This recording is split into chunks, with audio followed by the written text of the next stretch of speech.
All right. Thanks for joining me, Charles Moscowitz. Welcome aboard. And off we go to another amazing live stream here at YouTube and subscribing stations. I normally do, and I do the program Monday through Friday, 12 noon to 1, and this is a special edition. We are joined by Marie Fisher, who is with Project 21 Black Leadership Network. Marie, thanks for joining me this afternoon. Oh, thank you for having me. So, Marie, you're in Maryland. You're an activist, a Republican. You had a very good candidate for Congress in Baltimore. I don't think she won, but how are things looking on the ground, so to speak, in Maryland? I wish I could say good. Okay. I mean, we have a majority Democrat legislature, and they are pushing through bills that they're basically mirroring what you're seeing in Congress. They're pushing through bills where they had one that's up this week is that the police will not be able to cooperate with federal authorities for like ICE detainers and immigration. They're trying to limit them that way. They also had another bill where dentists could give the COVID vaccine. Now, how do they justify that, particularly to minority neighborhoods, people who are maybe not in the wealthier, predominantly white neighborhoods, who are dealing with influxes of crime? I don't think they're really looking at that. They are sort of pandering to the progressive movement. They are not listening to their true constituents, especially in more minority neighborhoods. I won't say more minority, but less influential neighborhoods. Yes. And in Maryland, the counties that are the most influential are Baltimore, PG County, and Montgomery County. Montgomery County is one of the more wealthier counties in the country. PG County is also, people don't think so, but it is one of the more wealthier counties in the country because PG County has more Black millionaires per capita than any other capital in this country. Right. Any other county in this country. So therefore, it is also, pandering to a more wealthier, I don't say clientele, but more wealthier constituent. Sure. And there are also people that often have either government jobs on the federal level, or they have kind of contracts with the government, some sort of interaction with the public sector. And this is what has made Maryland and Virginia much more blue, since we use those terms. Now, I think that President always been blue. Yeah, that's Maryland's true. been more of for years, I think Maryland was more blue dog than was actually progressive, but lately it's becoming more progressive, and you see Virginia is turning blue. And I hate to say it, West Virginia might be in trouble too, because a lot of people that are working for the government, there's a MARC train that goes right out to West Virginia. And it was the government that was the one area that expanded, certainly during the Obama years. And you had a huge growth in, income and wealth, mainly from public sector people. Now, how can Republicans, who tend to represent middle class, lower middle class, working people, blue collar people, and I would also frankly say, in the real sense, minorities, because the interests are there. How can we make a better outreach in terms of bringing people up and into politics and getting them voting and getting them active? We can't be afraid. We have to go out to those communities. And that's the biggest issue. You see a lot of Republicans who will not go out to Black communities. They will not go out to minority communities. Some of them are afraid something. I had one lady tell me, "Oh, they never vote for us." I'm like, "Yeah, they'll never vote for you." Yeah, because you're not asking them to vote. You have to go out and ask people to vote for you. Yeah, anybody who's run for office, that's how you win. You go out, you knock on the door, and you say, "I'm asking for your vote." And then you talk to them. Not even asking for the vote, but listen. That's right. There was a lady in D.C., I don't know if she's still on the Board of Education, but she was the only elected Republican in all of D.C. And what did she do? She went out and she just said, "I want to hear you. Tell me."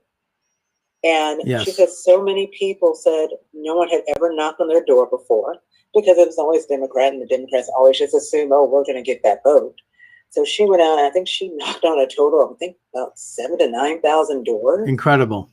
Well, that's how Tip O'Neill did it back in the day. I mean, he you know, he wrote a book about it where he referred to all politics as local.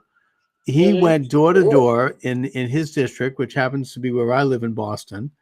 And personally, it took him a year. He knocked on just about every door in that district. He didn't have a lot of money. He was opposed by the Kennedy machine. They didn't like him. Yeah. And yet he won because he simply did eyeball to eyeball, listening to people, and it changed him. You learn. I mean, you become more aware of, you leave some of the abstract things and you become aware of what people actually care about on the street. And, I'm trying to urge, I think this year, and I've done it, so I'm not speaking as somebody who just is saying this, people to run for local offices, city council, town council, school board, local state rep and senator. You might find that these offices are held by people who have been there for decades and who have never had an opposition even, and who have never been challenged. And you can do it with very little money, and you can win. And if you're a housewife, if you're retired, if you're a teenager, you're an empty nester, you have some extra time, it's almost a civic duty. It's exhilarating to go out and do this. And you can, you can be amazed that, that it can't, not only can you win, but even if you don't win, the media will cover you, and you're going to get a few issues out in the public for people to think about. And that's how you make a contribution to this country. And it takes a lot of, people don't know, it takes a lot of work. You can't wait to the last minute to file your candidacy. You have to start before, or even if you're not going to file yet, get out in the community, be active. Don't wait to the last minute and say, hey, I want to, we had a young lady in PG County. She won for the, she won for Bowie. She's on the city council for Bowie. Mm-hmm. The only Republican, the only elected Republican in PG County. And how did she do it? She went door knocking. She didn't come out saying, I'm a Republican. She just came out with her values. Exactly. And you don't even have to say you're a Republican on a local race. I mean, that only... Right, because it was a nonpartisan. Yeah. I mean, even mayor, you don't have to be, Republican only, because I know that carries a certain level of baggage. But, the other thing that people need to be aware of is that there is all this free media that you can develop, even like Facebook, you can put together a page, Twitter, begin to build up a following and communicate with people regularly, put together a newsletter, your local cable station, you can get a television program. Look, I did this. I was, I half hour a week, I went on television in my local community. And the little secret about that is that they kept rerunning because they're looking for content. That thing ran practically every day. And after 3 months, people were stopping me on the street. You become recognized. So, and these things are all, free, and they're all available. I mean, if you're going to run for local office, there's all these tools. I mean, I'm thinking of publishing a short book about this so that, kind of a guide that people can get with it in terms of getting going. And you have a few issues. I mean, we saw from this last election, states like Pennsylvania and Michigan and Wisconsin and Georgia, they superseded their state legislatures and started making election laws without the constitutional support, because the Constitution says, Article 2, Section 3, that state legislators are supposed to make election laws. Mm-hmm. Well, if you win one of those races, and it's not that hard to do, for local state rep, state senator, you can then begin to reintroduce ideas that are constitutional that your state legislature can do. And, in a way, we can reassert our rights as citizens under the Constitution and exercise those rights in ways that we didn't even know we could. Mm-hmm. And you're talking about free press. I want to get in. A lot of people don't realize, do a press release and send it to the small newspaper, your local newspaper, the little mom and pop newspaper, because they're dying for content. And whatever press release you put out, they'll publish it. Oh, you bet. And you'll get interviewed, and you'll get, and just have one or two issues. Don't try to overdo it, but bring up one or two key issues and just hammer away at that and continue to promote that and push that. And it will get covered, and you will, your opponent will probably take the bait and debate you. And, especially if you start to show some action. And again, you can do it with a couple of coffees. You don't need a lot of money to do this. in a local race. It's small enough that you can actually go around and meet people, so you don't have to worry about big, money and special interests coming in, usually. I mean, that might happen too. I don't know. So, so Marie, I have to ask you this question, and I mean, I'll just put it to you plainly. You're a Black Jewish conservative in a liberal state. How does that roll for you? It's been interesting. Well, the interesting part is the number of conservatives I meet, because I'm very much out there being conservative. And the number of people, because I used to work for a college, and the number of people who came up to me and saying, "Oh, I like your politics." And but they say it like sub rosa, right? Yeah. They would. I have the same thing. And one guy came to me and goes, "I'm going to talk to you in code." And I was like, huh? That's right. Don't tell anybody, sotto voce. Yeah.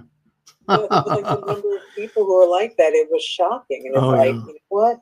And that's what people don't realize. It's not a matter of being Republican or Democrat. It's a matter of what are your values? What are your, if you have conservative values, which we come to realize the majority of Americans do have that. Exactly. Americans are not progressive, they're conservative. Yeah. And once we all can get together and realize, okay, we're not going to agree on every conservative value. And we can't let people dictate. Like I know on the left, you've got people saying you've got to fit, you've got to fit in line. You also have some on the right saying you've got to meet every conservative value. Yes. And it turns off people. I knew a lady, she ran for office, and she said the only reason she wasn't a Democrat, the only reason she was still a Democrat is because of choice. She was pro-choice. That's right. And I'm like, this is sad because this lady would have been great for the Republican side. She won her office, and she was very conservative all the way around. But because you've got certain people who tell people if you don't fit every little niche, we don't want you. We can't do that. That's right. I mean, there's such people can be purists. They have to have everything, and that's just not ultimately how politics works, especially representative politics. You're going to have to work with people and form coalitions and disagree and come to compromise. That's just the American system. I mean, we can't, because a government has to govern over everybody, and it's not supposed to move too quickly one way or the other. So, yeah, I mean, you have to be somewhat of a pragmatist. Not that you compromise your values for a minute, but in a sense, you have to work with people.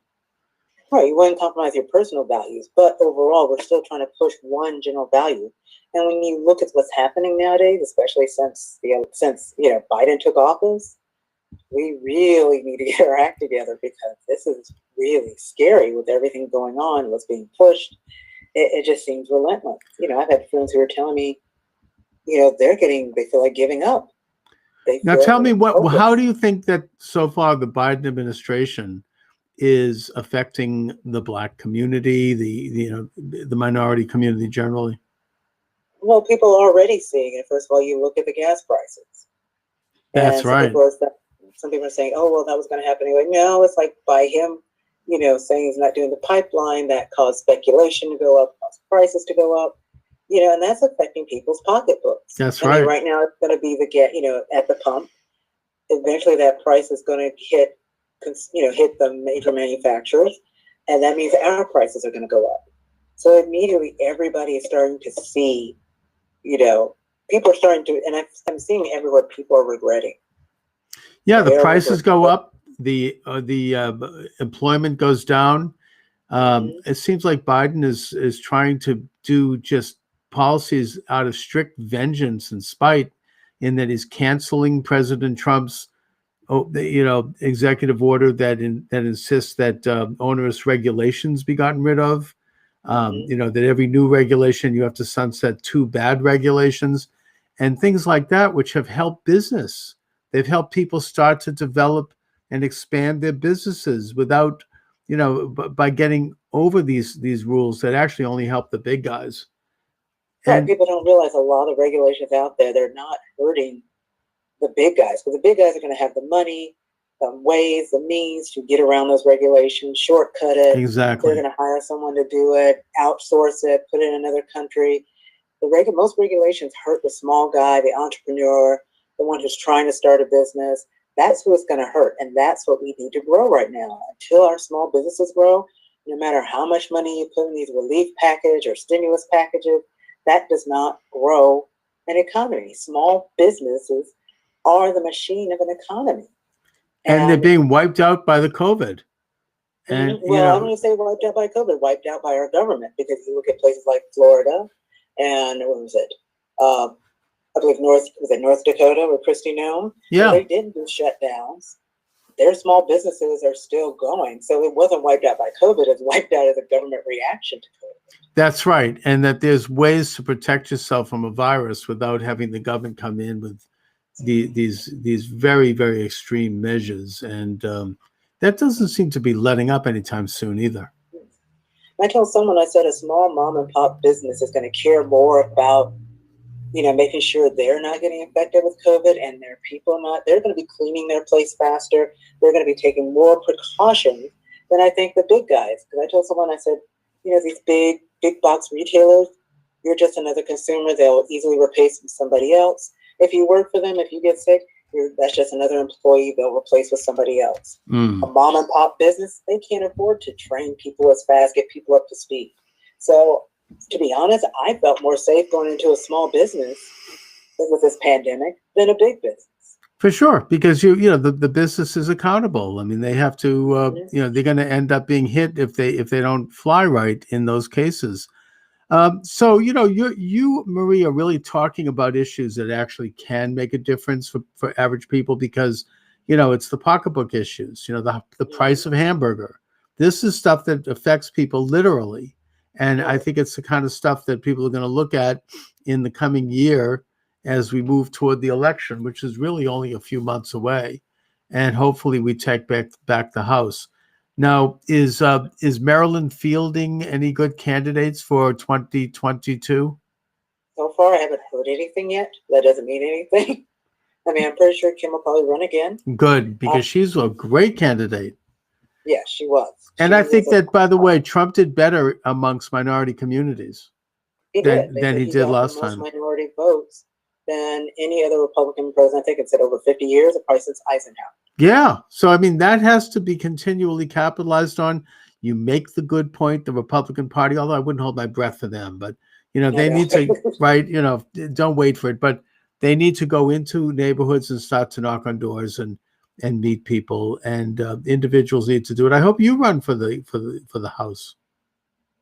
Well, I don't know if I want to yet, but okay. But I mean, even so, if I was going to run for something, I'm going to start small. I ran for board of education for a long time. If I was ever going to run for something, I'd run for either state legislature. I would start small. I'm not going to jump up with something huge, but I want to prove myself. That's right. And in fact, the state legislature actually is where the party, where it is.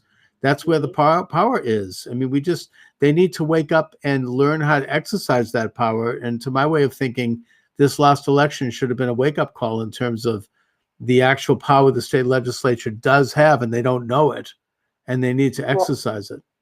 I forgot who said this. It was a guy out of Indianapolis who said this. He says, pay attention to your local legislatures or your local offices, because they're the ones who can reach into your pocketbook fastest. Oh yeah, you bet. All right. So Marie, let my listeners and viewers know a little bit about your organization, Project 21, where they can reach you and all of that. Okay, Project 21 is part of the National Leadership. It's a National Leadership Network, and it is meant to it's aimed towards Black conservatives who have an entrepreneurial spirit, who are looking to better their lives. They offer, Project 21 has a wonderful called Blueprint for Black America, and they show ways to improve the Black community in Black America without all these incredible budget-busting, expensive ideas, just simple ideas that, in my opinion, it would be nice to see most legislatures to adapt. I believe Trump adopted some of them, like bits and pieces, but still, it was a start, especially more community relations between police and the community, which is, people don't realize that's very important. That's a big deal. Well, they need to capitalize on what Trump actually started with, an initiative to have more police reform, an initiative, by the way, that was shot down by the Pelosi House, mainly because they didn't want Trump to have any credit for it. And we should look at that, and we should look at the First Step Act, and the permanent funding for legacy Black colleges, the enterprise zones, the pro-business. I mean, before the pandemic, there was a huge surge in employment. And I hope that conservatives There's also a huge surge in entrepreneurship. And to me, I think that's important because, Black communities need to create wealth. Jobs come and go. If you are creating a business and you end up, and your business grows, you hand that business down to your children and then to your grandchildren, that's how the wealth is created. You bet. Jobs grow. No, you bet. I mean, lower regulations, helping pro-business attitudes, which is, I think, the biggest Achilles heel of all for the Democrats. Not to mention school choice and other programs that actually help people, that actually get people, more independent, and and that have been proven to be successful. So, Marie, listen, I really want to thank you for what you're doing. I hope that you are successful and more successful in Maryland, and let's stay in touch. Okay, definitely. I look forward to it. All right. Take care. Have a good one. All right. Thank you very much. You too. Bye-bye.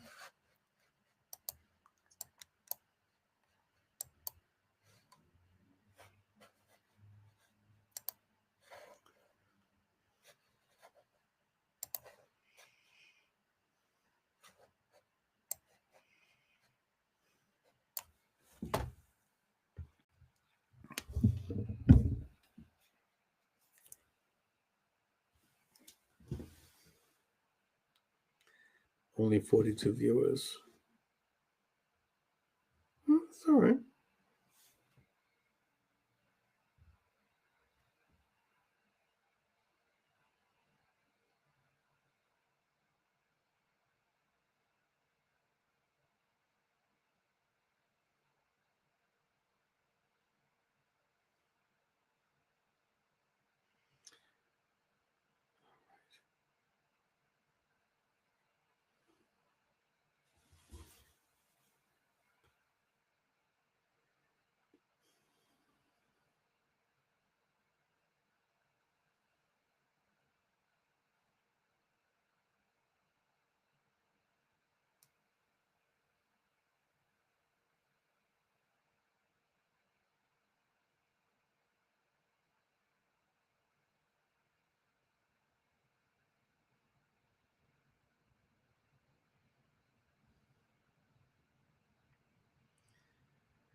Something, I actually am catching up.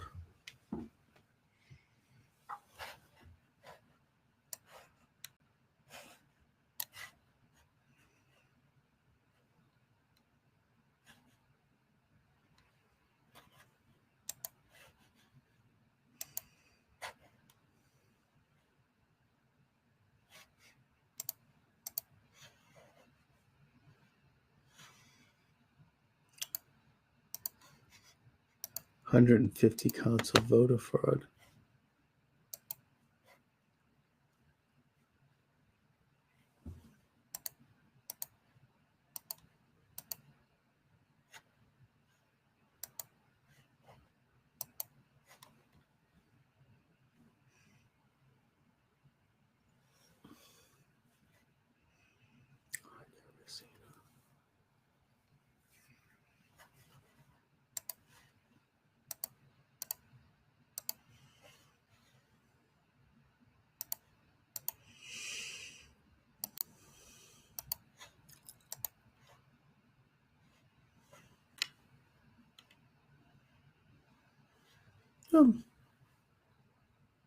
That's fine, man. You the video.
offices because I don't overdo it, but more minority neighbor. I won't say more minority, but less. Do do do do do do do do do do do.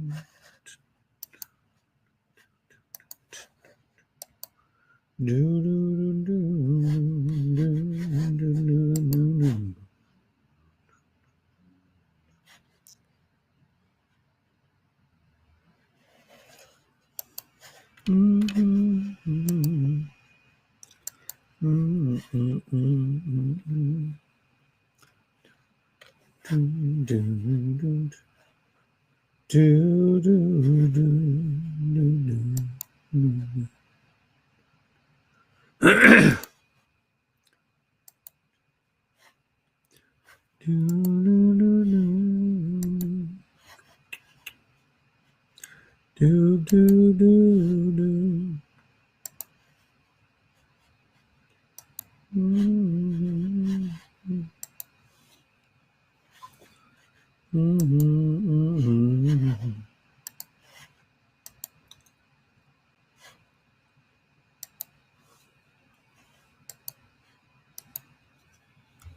Do